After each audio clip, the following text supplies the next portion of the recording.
고린도전서 15장 50절부터 58절 교독하겠습니다.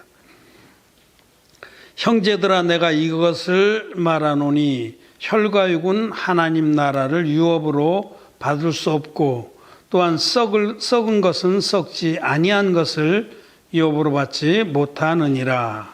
보라, 내가 너희에게 비밀을 말하노니 우리가 다 잠자할 것이 아니요 마지막 나라에 지식하의 권능이가 나타나리니. 나팔 소리가 나매 죽은 자들이 썩지 아니할 것으로 다시 살고 우리도 변화하리라. 이 썩을 것이 썩을 썩지 아니할 것을 입겠고, 이 죽을 것이 죽지 아니함을 입으리라. 이 썩을 것이 썩지 아니함을 입고 이 죽을 것이 죽지 아니함을 입을 때에는 사망이 이김에 삼킨 바 되리라고 기록된 말씀이 응하리라. 사망아, 너의 이기는 것이 어디 있느냐? 사망아, 너의 쏘는 것이 어디 있느냐? 사망에 쏘는 것은 죄요, 죄의 권능은 율법이라. 우리 주 예수 그리스도로 말미암아 우리에게 이김을 주시는 하나님께 감사하노니. 그러므로 내 사랑하는 형제들아, 견고하며 흔들리지 말며 항상 주의 일에 더욱 힘쓰는 자들이 되라. 이는 너희 수고가 주 안에서 헛되지 않은 줄을 알미니라. 아멘. 다시 인사를 드립니다. 우리 각 가정에서 예배드리는 제주원에게 성도 여러분, 하루 잘 지내셨습니까? 또 오늘 예배드리러 오시는 이근호 장로님 반갑습니다. 또 다른 분들도 몇 분 들어오셨는데 같이 은혜를 나누길 바랍니다. 고린도 전서를 통해서 반면교사 고린도교회 시리즈를 설교 말씀으로 나누고 있습니다. 반면교사란 말 잘 아시죠?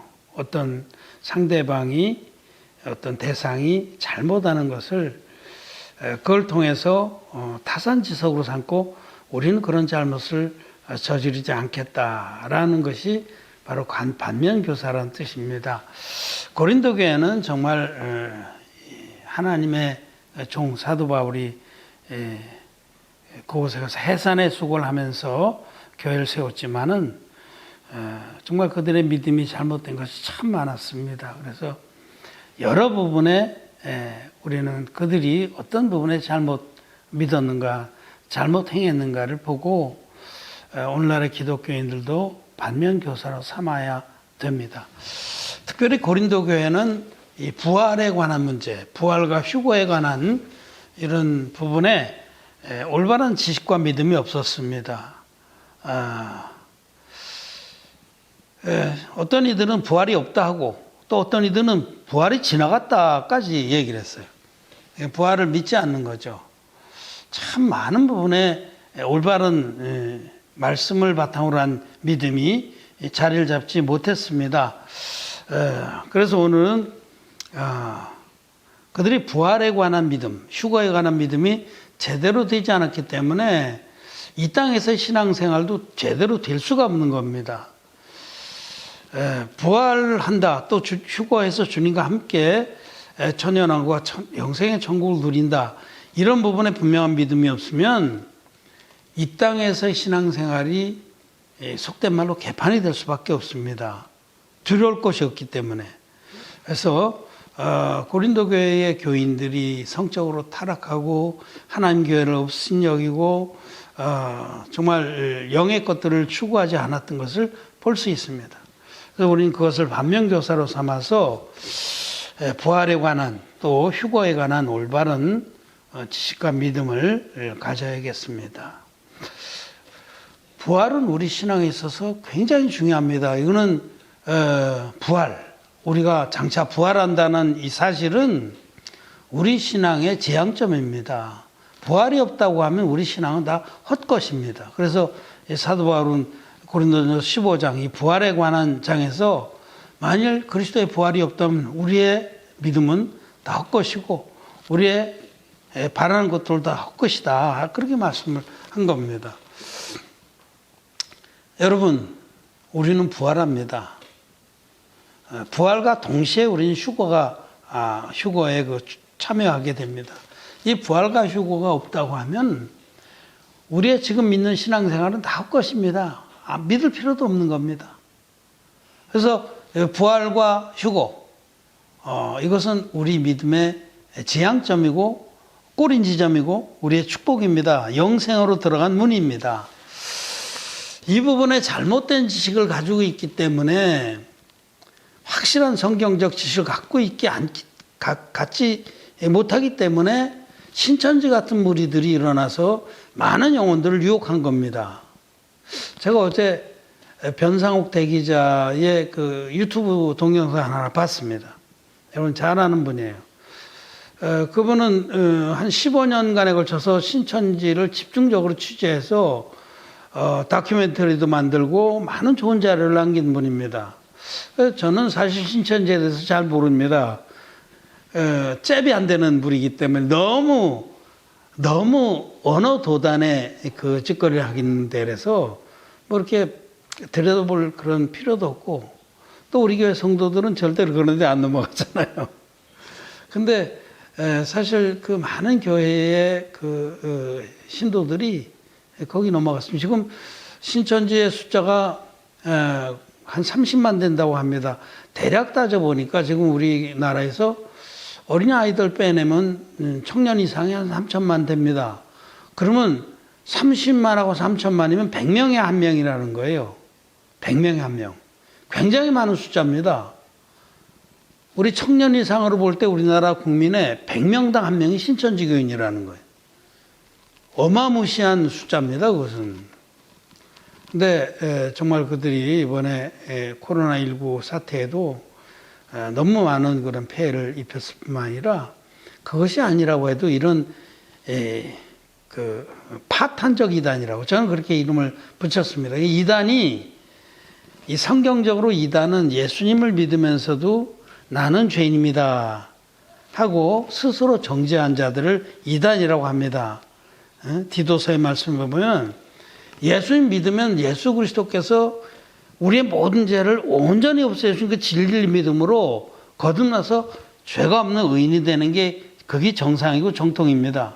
예수님 믿고도 죄인이다. 이게 이단입니다. 그래서 디도서에 보면 이단에 속한 사람은 한두 번 훈계한 후에 멀리하라. 이러한 사람들은 네가 아는 바와 같이 스스로 정죄한 자로서 죄를 짓느니라. 이 스스로 정죄한다는 것은 예수님 믿지만은 나는 죄인입니다 하는 걸 말하죠.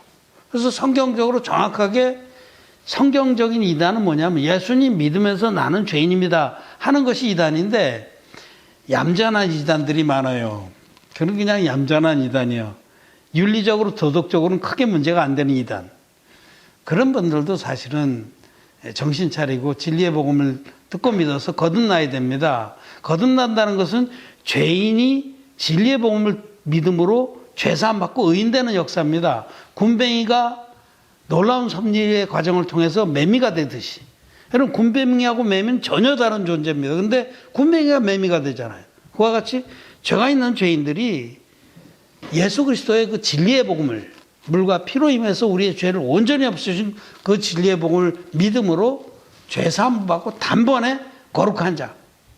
예수께서 드리신 한 영원한 제사를 믿음으로 말미암아 의롭다 하심을 받고 거룩함을 얻는 겁니다. 성경은 예수 그리스도의 진리의 복음을 만난 자는 결코 정죄함이 없다고 말씀합니다.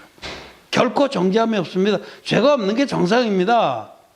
예수 믿고 죄가 있다는 그게 이단이라고 성경은 말씀합니다. 그런데 이 이단 중에도 파탄적 이단들이 있습니다. 그는 인간의 심성도 파괴시키고 가족관계도 파괴시키고 사회의 모든 그 인간관계도 파괴시키고 인간 말종으로 그렇게 타락시키는 것이 파탄적 이단. 그런 파탄적 이단들이 많습니다. 그런 중에 하나가 신천지입니다. 그래서 제가 어제 이렇게 또 그래서 보다 보니까 심지어는 이 신천지에서 나온 사람이 그 뭐랄까요 양심 고백 같은 걸 하는데 자기는 어떤 여인이 다가와서 성관계를 하면서 자기를 거기로 이끌었다는 거예요. 사실이 아니길 바래요. 너무 끔찍한 일 아니에요. 정말 입에 담을 수 없는 일 아닙니까? 그런 파탄적 이단들. 그러니 자기는 유부남인데 자기가 그 여인한테 계속 그렇게 성접대를 받으면서 그래서 할 수 없이 끌려다니다 이건 아니다 싶어서 그만둔다고 그랬더니 그렇게 막 그냥 광패를 부리고 그러다가 떠나갔다고 그래요.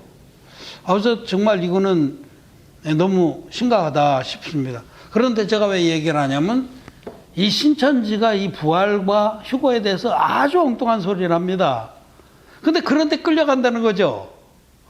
우리나라 기독교인들이 너무 부활에 관해서 또 이 휴거에 관해서 성경적인 지식과 믿음이 없기 때문에 그런 터무니없는 얘기에 끌려가는 겁니다. 제가 어제 그 변상욱 기자 그분의 너무 오래 연구를 해서 아주 화나더라고요. 그들이 말하는 신천지에서는 14만 4천 명이 정말 충성스럽게 자기네 그 전도도 하고 뭐 헌금도 하고 공사도 하면 이 땅에서 14만 4천 명이 부활과 휴거에 참여하는데 그때 예수님께서 하늘에 있는 영들 14만 4천의 영들하고 임한답니다. 그래서 이 땅에 있는 자들로 결합을 해서 부활한다고 그래요.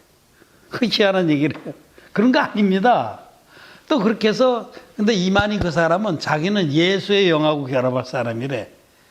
이 이만희는 때가 돼서 주님이 오시면 예수의 영하고 자기가 결합돼서 자기가 재림 예수가 되는 거죠, 말하자면.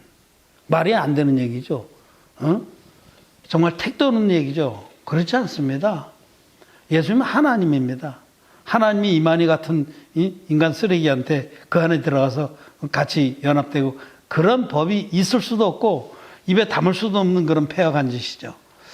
부활은 여러분, 부활과 휴거에 대해서는 제가 먼저 말씀드리겠습니다. 부활은 우리가 이제 마지막 그 환난의 그 때를 통과하고 그 7년 대한 날 거진 끝날 때쯤 부활의 역사가 있습니다. 부활은 언제 되냐면 여기도 오늘 본문 말씀에 보면 몇 절입니까? 51절에 보라 내가 너에게 비밀을 말하노니 이 부활이 비밀입니다. 복음의 비밀은 이제 다 풀렸어요. 남은 비밀은 언제 부활이 있고 부활은 어떻게 되느냐 이런 문제예요. 부활이 언제 있느냐 또 어떻게 부활이 있느냐 하는 것인데 이 비밀을 이제 말씀하는 거예요. 사도 바울이 말하노니 우리가 다 잘 것이 아니오. 성경에서는 이 복음을 듣고 믿는 우리 의인들도 뭐 일찍 돌아가실 수도 있어요. 죽을 수도 있고 그 죽은 걸 잔다고 그럽니다. 잔다. 우리 영은 부활했어요.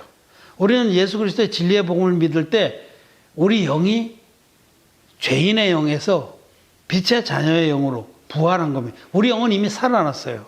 그래서 내 말을 듣고 또 나 보내실 믿는 자는 영생을 얻었고 심판에 이르지 아니하나니 사망에서 생명으로 넘어갔느니라. 우리 영이 사망의 영, 지옥 갈 영에서 영생할 영으로 바뀌었습니다. 믿음으로 거듭났다는 것이 지옥의 심판을 받을 영이 부활한 영으로, 우리 영은 이미 부활했는데 우리 육신은 아직 부활을 못한 겁니다.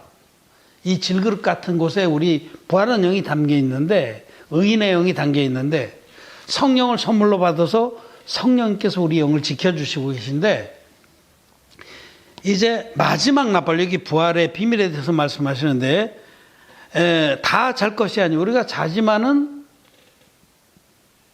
우리가 함께 잡니다. 우리 부활한 영도 잡니다. 육신과 더불어 잡니다. 주님의 재림을 기다리는 거죠. 그런데 이제 마지막 나팔에, 이 마지막 나팔은 계시록에 나와 있는 7 나팔에 관한 말씀입니다. 계시록에는 7 인의 비밀, 그 다음에 7 나팔의 비밀, 7 대접의 비밀, 이렇게 3가지 7이 나오죠. 7 인의 비밀은 역사 전체를 그 7 인으로 이렇게 풀어놓은 거예요. 그래서 첫 번째 인을 떼실 때에 흰 말이 나오고, 두 번째 인을 뗄 때에 뭐 붉은 말이 나오고, 또 세 번째 인을 뗄 때에 검은 말이 나오고, 네 번째 청황색 말이 나왔다. 이 청황색이라는 거는 창백한, 그냥 문자 그대로 그렇게 번역해서 그렇죠. 아주 파리한 이런 뜻입니다. 그러니까 그 네 시대로 나누고, 그 다음에 또 세부적으로 좀 더 나눠서 7인은 세계 역사, 하나님이 이 인류에게 베푸신 전체 역사를 말씀하시고 마지막 인을 뗄 때에 7나팔을 가진 7천사가 준비해서 그 나팔 하나씩 붑니다. 그때부터 재난과 환난이 시작되는 거죠. 그래서 7째 나팔은 재난이 거의 끝날 때입니다. 우리가 지난 시간에 멸망에 가증한 것이 선 것을 보거든 그 말씀을 드렸어요. 이게 이 앞으로 속해 될 일에 관해서 우리는 두 가지 기점을 알아야 되는데, 첫 번째는 멸망에 가증한 것이 언제 서느냐.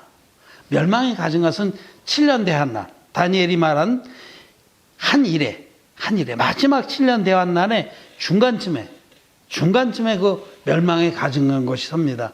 그 이전에도 이제 이 재난이 시작되고 환난에 넘겨지는 상당한 어려움들이 지나가고 나서 멸망에 가증한 것이, 즉 그 바다에서 나온 짐승, 이 땅에서 나온 짐승, 바다에서 나온 짐승, 그런데 이 세상의 통치자, 이 세상의 통치자가 이제 전 세계의 모든 권력을 휘어잡고 자기의 우상을 거룩한 곳에 세우는 역사가 이 7년 대환란의 중간쯤에 있습니다. 그리고 거기서부터 3년 반이 지난 때, 이때 이제 주님이 오시는 겁니다. 그러니까 거의 다 통과한다고 봐야 됩니다, 여러분. 이것이 바른 지식입니다. 7년 대환란이 거의 다 통과해서 마지막 나팔이 끝에 부러집니다. 7째 나팔은. 7째 나팔이 끝에 부러지는데, 이 마지막 나팔, 7번째 나팔이 크게 울려 퍼질 때, 그때 주님이 재림을 하십니다. 주님의 재림의 때는 마지막 나팔이 불 때, 그때 주님이 공중으로 쫓아 임합니다. 공중으로. 데살로니가전서 4장 말씀을 보면은 4장 말씀 한번 봅시다. 데살로니가전서 4장 제가 찾아놨는데 332페이지에 4장 13절부터 말씀 봐서 17절까지 교독하겠습니다. 13절부터 형제들아, 자는 자들에 관하여는 너희가 알지 못함을 우리가 원치 아니하노니 이는 소망 없는 다른 이들과 같이 슬퍼하지 않게 하려 함이라. 우리가 예수에 죽었다가 다시 사심을 믿을진데 이와 같이 예수 안에서 자는 자들도 하나님이 저와 함께 데리고 오시리라. 우리가 주의 말씀으로 너희에게 이것을 말하노니 주 강림하실 때까지 우리 살아남은 자도 자는 자보다 결탄코 앞서지 못하리라. 주께서 호령과 천사장의 소리와 하나님의 나팔로 친히 하늘로 쫓아 강림하시리니 그리스도 안에서 죽은 자들이 먼저 일어나고 그 후에 우리 살아남은 자도 저희와 함께 구름 속으로 끌어올려 공중에서 주를 영접하게 하시리니 그래야 우리가 항상 주와 함께 있으리라. 아멘. 여기 그 자는 자들이 자는 자들을 저와 함께 데리고 오시리라. 이 말씀 때문에 신천지에서 이제 그런 엉뚱한 해석을 했는데, 그 뒤에 읽어보면 그렇지 않습니다. 주님이 공중으로 쫓아 임할 때가 언제냐면 마지막 나팔이 크게 울려 퍼질 때예요. 이 마지막 나팔 소리, 7번째 나팔이 울려 퍼질 그때가 언제냐면 7년 대환란이 거의 끝날 때입니다. 3년 반의 그 멸망에 가증한 것이 서고, 그 다음부터도 많은 환난을 겪고 나서 성도의 권세가 다 깨지기까지 견뎌야 된다고 말씀하신 거예요. 이게 굉장히 중요합니다. 성도의 권세가 깨지기까지. 성도가 누구예요? 거듭난 자. 거듭난 자들이라야 견딥니다. 왜냐하면 거듭난 자들에게 성령이 계시기 때문에 성령께서 힘을 주시고 보호하시고 인도하시기 때문에 견딥니다. 성도의 권세가 다 깨지기까지 될 때에, 정말 견디기 어려울 때, 그런 하나님께서 그 때를 단축해 주셔서 견딜만 할 때에 큰 나팔 소리가 울리거든. 그때 여러분 우리는 밖으로 뛰쳐나가야 됩니다. 큰 나팔 소리와 함께 주님께서 공중으로 쫓아 임합니다. 공중에 천군 천사와 함께 영광의 주님께서 위험을 떨치고 오실 때, 그때 어떤 일이 일어나냐? 부활의 역사가 있습니다. 그때에 주 안에서 자는 자들, 죄사함 받고 먼저 돌아가신 분들이 먼저 일어납니다.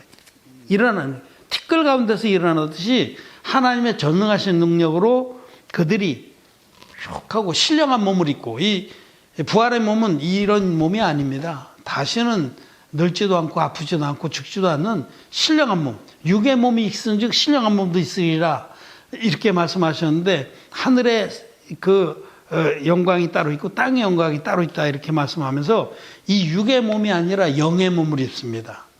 상상이 어려운 것인데 물질계의 지배를 받지 않는 부활하신 예수님이 제자들이 두려워서 문을 꽁꽁 닫고 있을 때 그 가운데 호련히 돌아서시듯이 물질계의 지배를 안 받으셨잖아요. 그거 똑같습니다. 공간 이동도 할 수 있고 놀라운 몸을 입습니다. 호련히 변화돼서 주 안에서 죄사함 받고 먼저 주무시는 분들이 먼저 일어나고 그래서 공중으로 끌어올려가는 이게 휴거입니다. 휴거라는 건 주님께서 잡아간다, 데려간다 이런 뜻이에요. 영어로는 랩처라고 그러는데 잡아간다 이런 뜻. 주님께서 확 잡아가시죠. 주 안에서 먼저 돌아가신 분들이 우리 모친님이 주님 오시기 전에 먼저 지금 90이니까 먼저 주무시게 되면 그날에 부활합니다. 그 화장해갖고 다 뿌렸는데 어떻게 그거 가루 어떻게 다 쓰세요? 하나님은 전능하십니다. 염려 붙들어 매십시오. 전능하신 하나님은 티끌 가운데서 다 일으킵니다. 그래서 주 안에서 자는 자들이 먼저 일어나고 그때까지 우리가 끝까지 견뎌서 믿음으로 그 대적하는 그 모든 핍박을 이기고 성령의 힘으로 견뎠다고 하면 우리는 산채로 호련히 변화가 됩니다. 여기 호련히. 아까 고린도전 15장에서도 마지막 나팔 소리에 호련히 변화되리니 호련이라는 건 갑자기라는 뜻이에요. 확 변화가 되는 거예요. 그래서 우리도 같이 끌어올려 갑니다. 부활과 휴거는 동시에 일어나는 거예요. 근데 부활과 휴거가 누구에 일어나느냐? 죄가 있는 자들은 죄성하지만 거기 참여 못합니다. 슬기로운 다섯 처녀처럼 죄사함 받아서 성령을 기름을 가지고 있는 자들만 부활과 휴거에 참여해서 천국 혼인잔치에 들어가는 겁니다. 마음에 죄가 있는 기독교인들은 이런 말씀 듣고 정신 차리고 진리의 복음이 무엇인지를 찾아서 죄사함을 받아야 됩니다. 죄사함 받지 못해서 마음에 죄가 있는 것은요 이단입니다. 거기. 응?